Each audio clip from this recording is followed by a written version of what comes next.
and this is what gets a lot of people about the book, is it's very corporate culture. It's very the magic system as introduced, and the first book is fairly light when it comes to the magic. It's kind of like a low magic urban fantasy. You know, this isn't Harry Dresden where we're throwing around fireballs and things. This is effectively supernatural contract law. Everybody, welcome back to Living the Next Chapter, author podcast. We get to meet amazing people from around the world.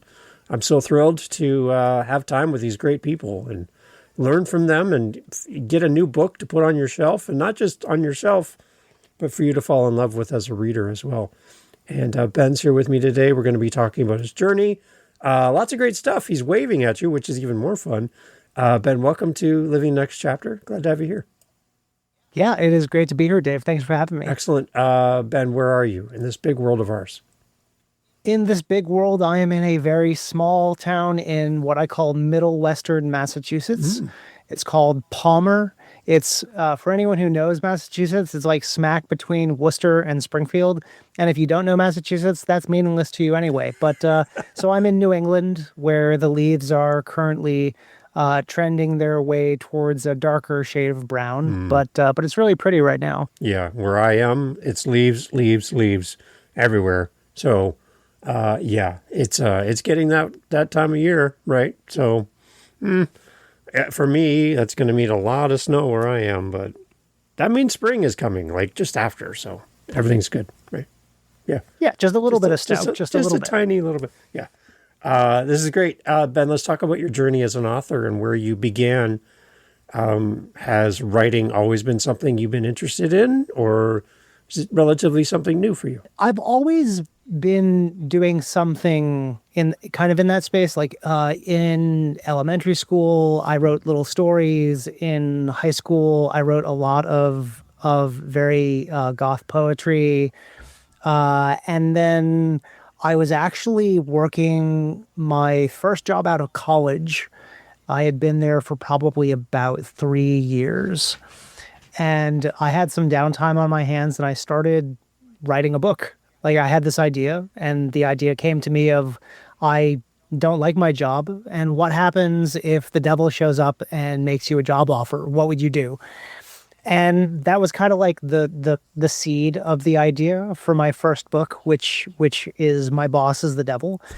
But that was, a number of years ago. Yeah.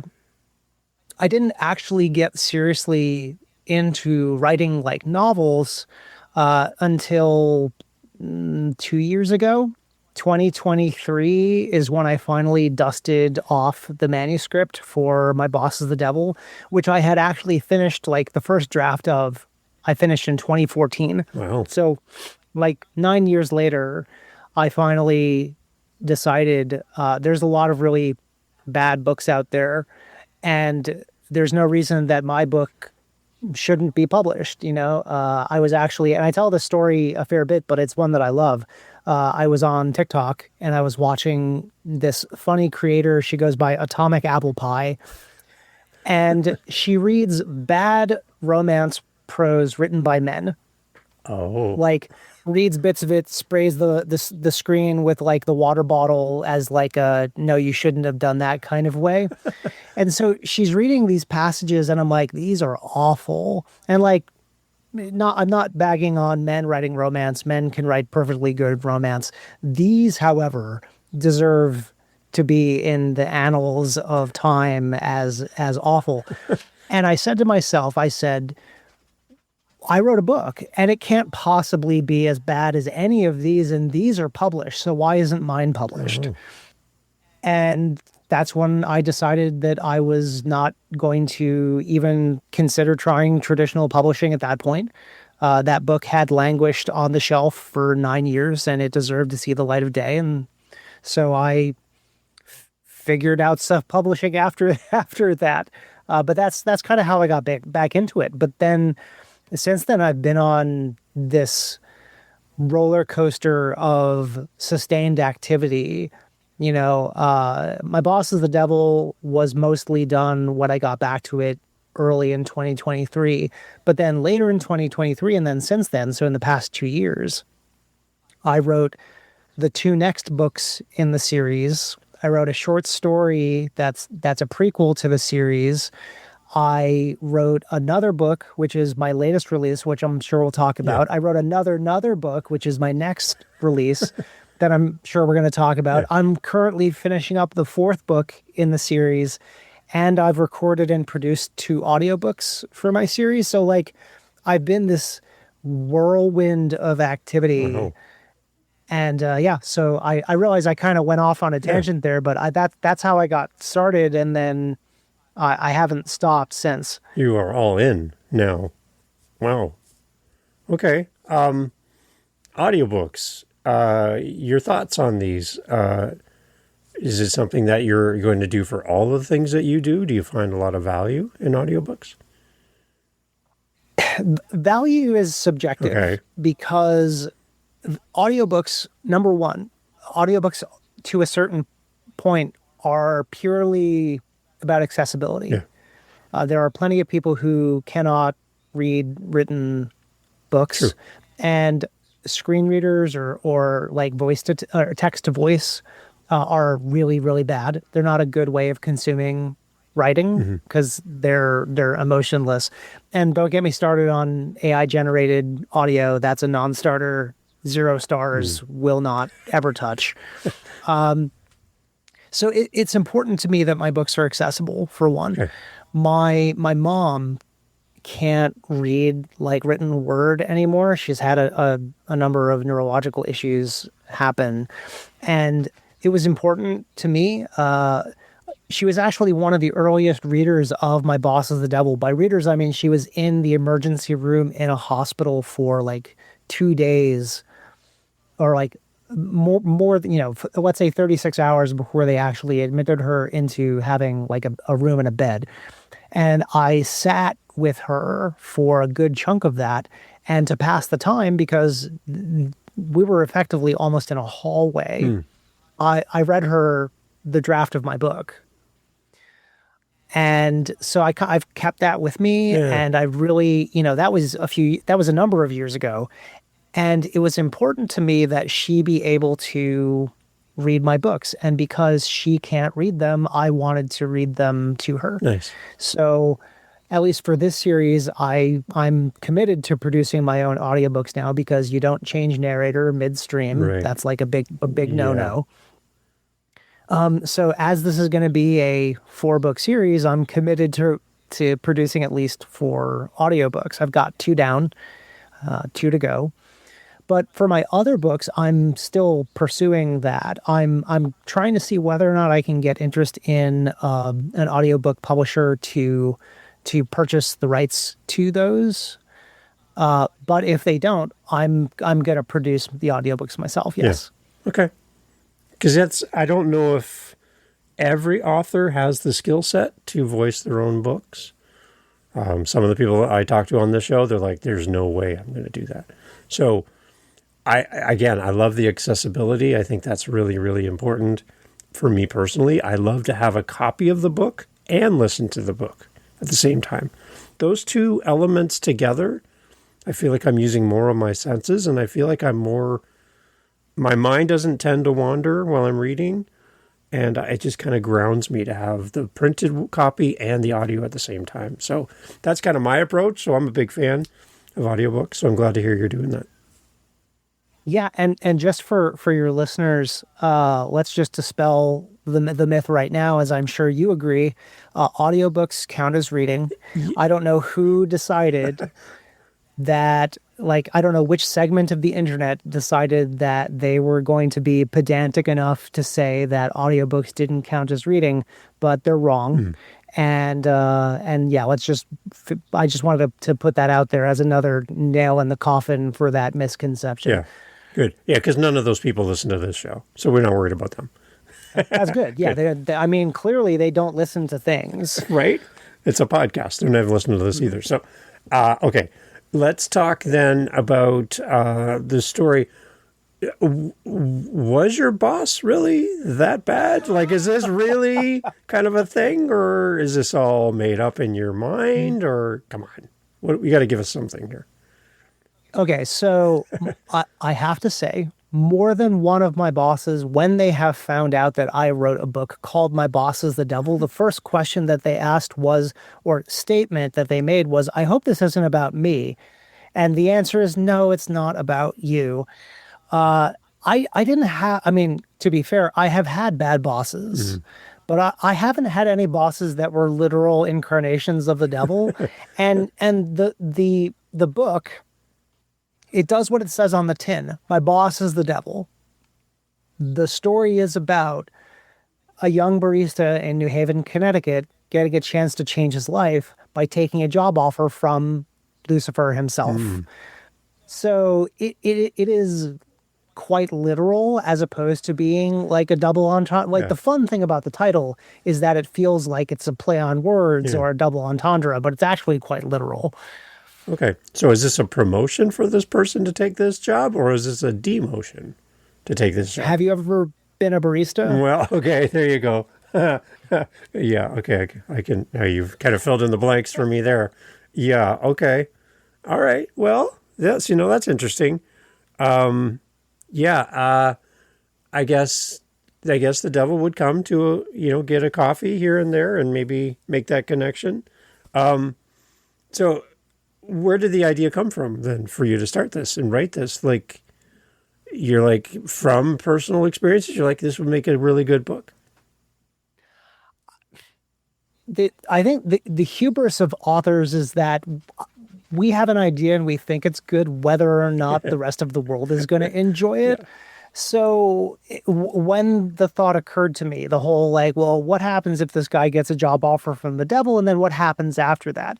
And really, I believe in using writing to tackle large topics in accessible ways. My book, at least this first series, my new stuff is slightly different in this regard, but this series, the series is called The Devil You Know. It's very much a dark comedy. Okay. And in the vein of dark comedy, it tackles difficult or large subjects with humor and sarcasm and satire. And the big questions, the reason why I thought this was a good idea, number one, everyone loves a charismatic devil. And I will say my book existed well before the Lucifer TV show, so it is not in any way inspired by that. I wrote the initial draft of this, like I said, in 2014, and the idea was conceived before that. So everyone loves a charismatic devil.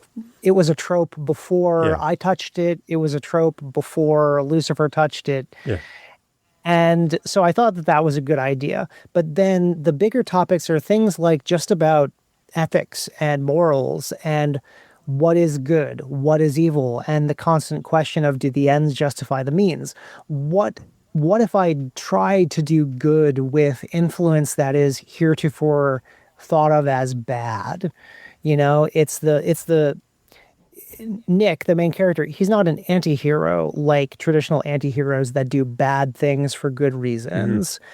But that's the idea behind anti-heroes, right? Is that, can they do good by doing bad? I don't know. Let's find out. Do they do it enough? Do we balance the scales of the bad that they do compared to the good that they bring? So it's really, I came up with the idea based on this idea of this charismatic devil and the initial scene, which is this not so chance meeting in a graveyard. And it went from there. Okay. It's not the reluctant hero trope, but the people who want to summon the devil don't get to. And the guy who just tags along to drink their absinthe and escape for a little bit catches the attention of the devil. So it's got a lot of different things going on with it. Okay. If I don't want to give anything away that we're not supposed to, but can we talk about this job offer? Like, what is this person getting out of this deal? I'm thinking it's a deal with the devil, basically is what's happening here, but what kind of position are we talking about? Yeah, so it's not much of a spoiler. Again, if it happens in like the first third of the book, that's usually pretty fair Okay. game. Nick goes. So the thing about the offer is that it isn't an all or nothing. Hmm. So Lucifer wants to take a gamble on Nick, and Nick isn't interested in signing his soul away. And for the record, this book starts the kind of mythos of the devil you know, where my take on heaven and hell, hell is just a place, and the people who are under the devil's care are just that. It's not necessarily a place of torment. Okay. Uh, is there torment for really bad people? Yes. Is everyone who ends up in hell a bad person? No. Hmm. And there's a lot of gray area in most of what it is that I write. Okay. And so Nick doesn't want to sign on for this. He thinks this whole thing is dicey. So what Lucifer does to tempt him, because what is the devil if not a tempter? Right. Lucifer takes a gamble and tells Nick that he can basically accept his offer on contingency, do some work for him, use the influence to do a project of his own, and then decide at the end of it whether or not he signs his soul away. And if he doesn't, then he gets to go off with his job training and experience and never think about it again. Otherwise, he signs on the dotted line and becomes, property of the devil. So the job itself, and this is what gets a lot of people about the book, is it's very corporate culture. It's very the magic system as introduced, and the first book is fairly light when it comes to the magic. It's kind of like a low magic urban fantasy. This isn't Harry Dresden where we're throwing around fireballs and things. This is effectively supernatural contract law. And Nick is chosen to effectively be an agent, which is like a title, but he is the assistant to the devil himself, because the devil, for whatever reason, has decided to take an interest in this plucky young man. Okay. So in essence, then he goes from making coffee to getting coffee for for the devil. Yes and no. It's less that than just working under his direction. Yeah, okay. He's an agent of, but not he's not like an admin. There's an admin for the office. His name is Lester. He's delightful. but Nick is an agent of Lucifer, and his role in being like working for the man himself is to work on specific projects that Lucifer wants him to tackle. Okay. All right. Talk to me about the reader for this, because it sounds intriguing, and I'm wondering who you're kind of hoping is your ideal reader, because I want them listening to this to go, I'm in. So kind of talk to me a little bit about who do you have in mind that's going to love reading this book? So the book and the series in general, because again, like right now it's a 3-book series is out, and I'm wrapping up the 4th one. So it is urban fantasy in that it takes place in an urban setting, New Haven, Connecticut, which is my old stomping grounds. But it's been described as not so cozy urban fantasy. So the stakes are lower than perhaps your regular urban fantasy that has more like world-ending kind of stakes. Yeah. The stakes are much more personal. And the peril is maybe not as intense as it could be, though there is some for sure. So my target audience is really someone who likes a witty, like bantery, contemporary fantasy that has some supernatural elements, that isn't afraid of tackling, a version of the Christian mythos. So I'm Jewish myself. Yeah. So I'm definitely irreverent when it comes to my portrayal of the Christian mythos. Yeah. So yeah, it's people who like a thought-provoking, slightly cozy, somewhat existential read that is entertaining, full of relatable characters and witty banter. There's also a cat. So, everyone loves a cat. You got to have a cat. Yeah. On your website, I'm looking at the covers of the books and stuff. Talk a little bit about the imagery that you have around the books as well, because I'm feeling this is all done together. Like you have a plan, it looks like, from all the covers, from everything you're working on. Talk a little bit about what we're seeing as well when we grab a copy of your books. I do. And I love my covers. Yeah. All of my covers are done by this company called Get Covers. Okay. It's for any independent authors out there. If you're not checking them out, Get Covers is one of the most high quality, affordable ways to get covers for your book. I am not sponsored or affiliated with them in any way. I've just done business with them enough. Yeah. And so the imagery, in the first book, you've got a silhouette of a guy in a suit with a red tie, that being our Nick. And then you've got the devil behind him, which ironically was pointed out to me later, and I didn't really think about it too much. He looks a little bit like Batman from the original animated Batman series, and I can't unsee that now. Oh, no. Yeah. Okay. Oh no, Yeah. it's okay, Yeah. but it's a great image. So we've got the shadowy devil with his hands on Nick's shoulders, with like a pentagram behind them. But then you've got like little coffee icons floating around. Yeah. Coffee is a big part of this book. If you don't like coffee, you may struggle a little bit, because it's definitely an aesthetic with the book. Okay. Good. I myself am a huge coffee fiend. So that's the first cover. So we got Nick and the devil. That's the story of this book. Then the second book, and the first book is red. The cover's red. Then the second book, the cover's green. For anyone who knows, it's effectively millennial green velvet couch green. That's like what that color Okay. is. Yeah, I can see that. And we've got two silhouettes. We've got Nick with the devil still behind him, and then we have a woman. That woman is in the first book as a supporting character. That's the goth witch named Amy. Amy, who is there's a romantic subplot in the first book that involves Amy. It's not a romance. There's nothing highly suggestive about the book. It's not that kind of book. Yeah. But there's a sweet little romantic subplot. And then that stuff continues in the second book. And Amy figures more prominently in book 2, becoming more of a secondary main character. And then behind Amy, we see a different figure with a halo. And so in book 2, you could guess from the cover that we introduce God. God is not who you would expect them to be. I will say, like, the first book is pretty normative when it comes to things. The second book and onward, there's a really good amount of queer representation. Oh, good. So, there's not. So in book 1, the Lester, the admin for the devil, is gay. Yeah. That's obvious. That's fine. But he's not like a big character.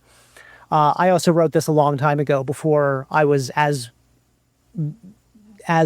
desirous of putting representation in my books. Yeah. Book 2, we've got non-binary representation, as well as trans representation and gay representation, because there's another character who shows up in book 2 for that. There's more romantic subplot that has nothing to do with Nick and Amy. So that's just a different one. I can't say much about it because that's spoilery. And then we've got book 3, which is gold or yellow, but it's a goldy kind of yellow. And we've got Nick with the devil. We've got Amy with God.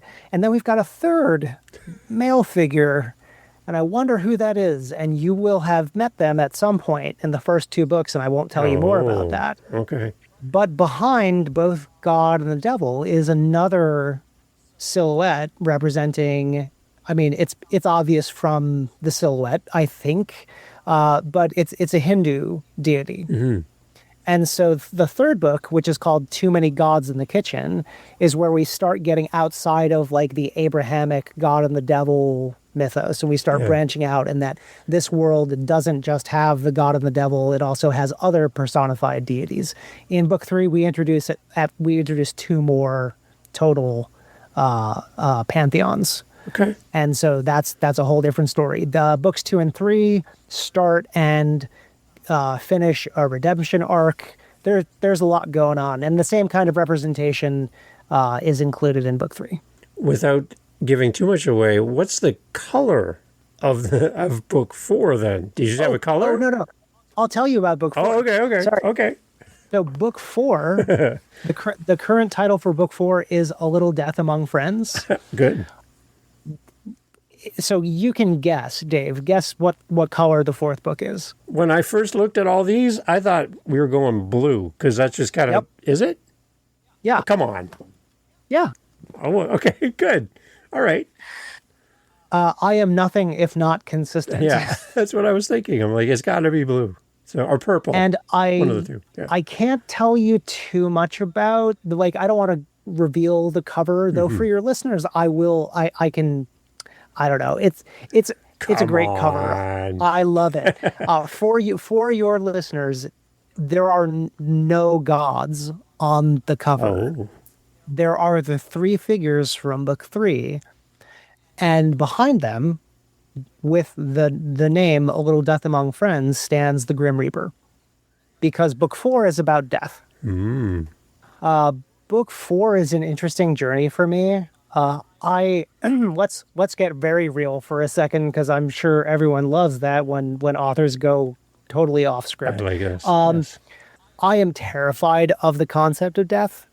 Just like as a person, like existential dread is a common occurrence in my life.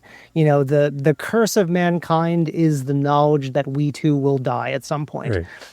And so book 4, for whatever reason, I knew. I was like, if I write a 4th book, it's going to be about death. So I started writing a 4th book. It was going to be about death. Not necessarily like specifically Christian death, but like there's a lot. Let's just say we continue the theme that there's a lot going on with death.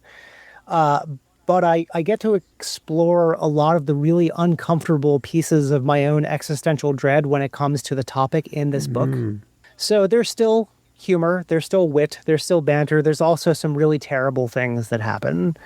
And I can't tell you anything about that, but it's going to be a ride. I have an alpha reader that is pre-alpha. She reads chapters as I write them. Wow. Because we have that kind of relationship, and I am her I'm her comfort read. So she likes to be involved as early as possible in the process. And frankly, it's good for me too, because I get pretty consistent feedback as I go. And let's just say the feedback so far is good. Okay. Thank you for sharing that. Because again, you're right. Not everybody's willing and open to kind of put out something that's still in the oven, right? It's still working on this, right? So I appreciate that. That's great. When I listen to you talk about your books, there's a lot of pride on your face. Like you love writing and you love these stories, right? Why did you go down this path though? You could have gone anywhere with your writing. Why is this so important for you? The representation of your characters and who they are and how they show up in this world. Why that direction? Why the spiritual aspect of your conversation and what you're writing? You seem to be playing in multiple things at the same time. And I'm trying to figure out why all these things matter to you so much. Can you kind of unpack that for us? I can try. I more than anything. So, let's start a little further back. Why did I decide to publish? Yeah. Because this is actually something that I talk about a fair bit when people talk about whether they're succeeding or failing at being an author, and especially as an independent author. I published my books because I wanted my stories to be experienced by other people. It's not just because I want them to enjoy it and tell me that they enjoy it, because the dopamine from that is delicious. That's great. I'm always happy to hear from readers that they're enjoying my books. I love seeing reviews of people who found something interesting, intriguing, funny, whatever. So like that's all beautiful. I love that. There's a part of me that hungers for that, but that's not strictly why I tell the stories. I tell the stories because I feel like they need to be told, Yeah. but I don't want to tell stories that aren't real. I I want my characters to be real people. I want them to be relatable. I want them to feel like someone that you know. I want them to feel like someone who you identify with, someone you could be. Yeah. And it's important to me, you know, there's a lot of diversity in my life, you know. I'm Jewish. I'm at least nominally queer. I'm neurodivergent. My partner's non-binary. My eldest son is trans. I have gay and lesbian friends. Wow. I have, you know, people from all walks of life, all ethnicities. And it's important to me that my world be diverse like the people that are in it. And I mean that in that I do a lot of really casual representation. In my new book, Let's Sleep in God's Lie, which is not related to the first series, there's a security guard that shows up for a scene. He's literally there for like one page, and he makes an offhand comment about his husband. So he's just canonically and casually gay because that's just how people are. People just are. Yeah. And there's no reason to like, I don't make a big deal out of it. You know, I'm not like smacking the reader in the Yeah. face with it. It's just people are who they are. And so some of my characters are going to you know, be from other countries. Some of them are going to be black or brown, or you know, they're going to have disabilities, or they're going to be different gender identities. Yeah. You know, it's important to me that those things are part of it. But also, I love writing these stories, and frankly, the dialogue. Like, I like letting these characters express themselves through the dialogue that flows out of my hands into the keyboard. Yeah. You know, so I have a lot of pride about what it is that I write because it's all to an extent like it's all very fake, but it's all very real. Yeah. It's nice for your readers to see themselves in your stories as well, right? That's something maybe we could do more of as authors, is be more representative in our character choices and the stories and all of that. Because if we only go down one traditional path in how we create our characters, we're missing out on reaching an audience that maybe is underrepresented, right? So I love that you're doing that and that you're creating that space for people because, like I said, I think that's a huge opportunity for people who just don't, like I said, they don't see themselves in the traditional stories that they read. And they're like, missed opportunity here, right? So, and that it's normal. These are normal people living their normal lives, and they're showing up in your stories. I love that. I think that's really good. Thanks, Dave. It's interesting. Just to follow on, because you also asked like why the spirituality stuff. And that's because I wanted to make it more real. It's like it's all kind of part of a theme, but I like connecting my magic systems to existing mythology or mythos or spirituality Yeah. because I feel like it grounds the magic in a way that makes it more real. There's a subgenre of contemporary fantasy called magical realism. And that's kind of what that's about, is the like grounding the magic in some way to make it more realistic. So, you know, if magic has to follow the laws of physics, or, you know, magic follows a specific spiritual path, it really depends on what it is. So, for example, my new book, Let's Sleep in God's Lie, is an entirely different magic system from the first series because it's its own series starter, and it's focused on a more animistic take where the world itself and everything in it possesses a certain magical or spiritual energy that certain people can tap into. And so the magic is based on that. But it's also very much a anti-capitalist, anti-colonial, you know, pro-environment, conservation theme. Just to touch real quick on the other thing, there's a slippery slope for authors in that we want to be representative. Yeah. We want to represent characters for marginalized communities without co-opting marginalized voices. And that's the slippery slope. And so the new book features a main character that he himself is not Indigenous, because he's not an Indigenous person, because I am not an Indigenous person. It's not a lens that I'm going to write from, because I feel like that's co-opting a marginalized voice. Okay. But there's a supporting character who is a member of a local tribe in the area where the book takes place, because I want to represent part of that culture and part of that mythology and folklore without trying to live in the skin of a person that I am not. Yeah.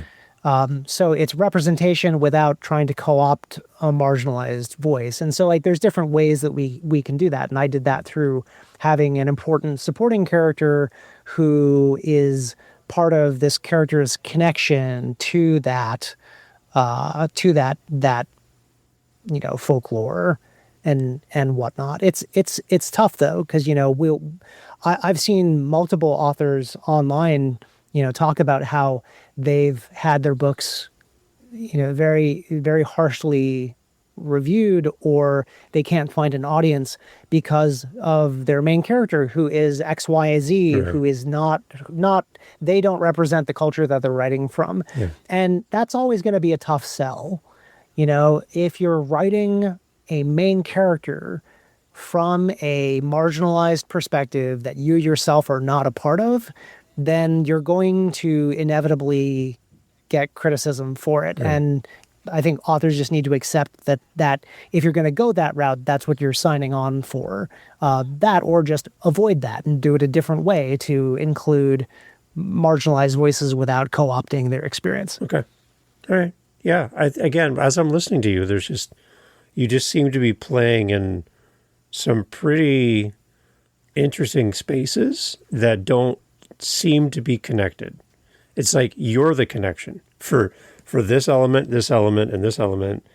You as the author are the ones bringing these together, which they don't normally play together really well, right? And you just seem to be the gel, kind of bringing all these different areas together, which I really enjoy. I think that's quite unique. Well, thank you. I'm glad you enjoy it, and I'm glad that it seems to work. So right. Okay, for the readers then, let's talk timelines again. So we have the first 3 books are available now. Is that correct?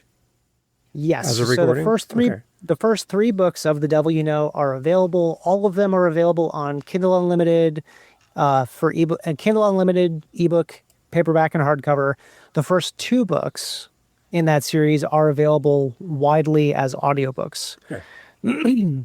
So that's what's currently available. I am going to be starting production of the 3rd audiobook this month, November.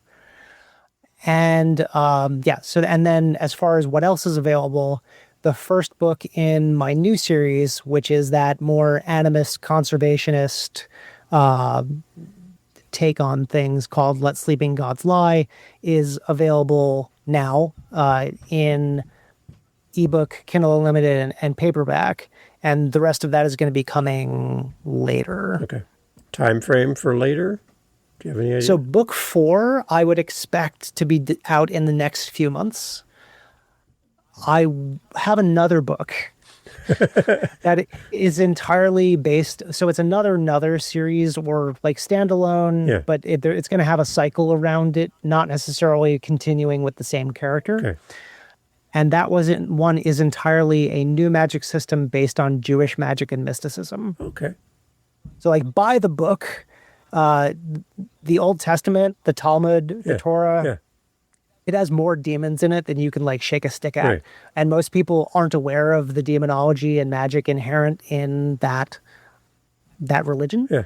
And being Jewish myself, I get to write a book from the perspective of a Jewish protagonist whose magic is real. So that's going to be exciting. I expect that's like in the can, proofed, formatted, ready to go.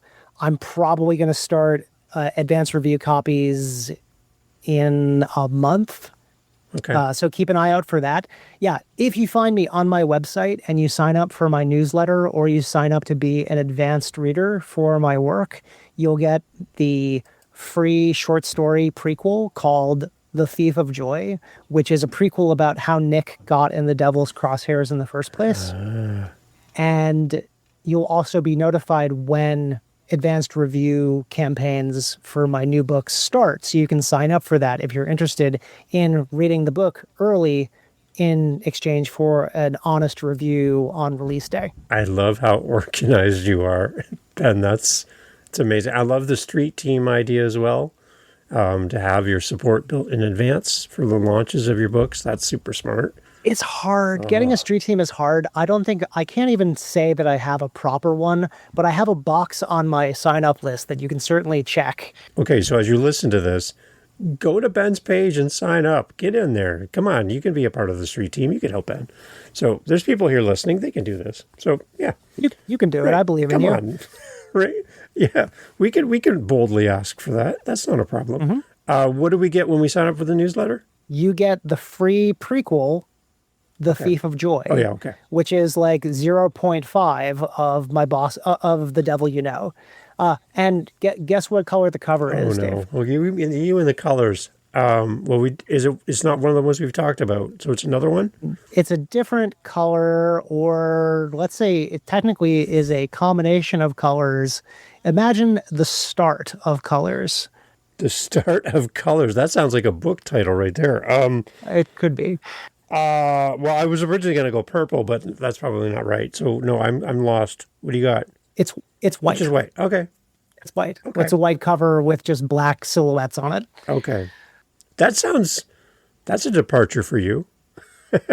Right? It's the start of things. Okay. It's imagine you took the prequel and then you put it through a prism. You would get the other colors of the books. I see what you're doing there.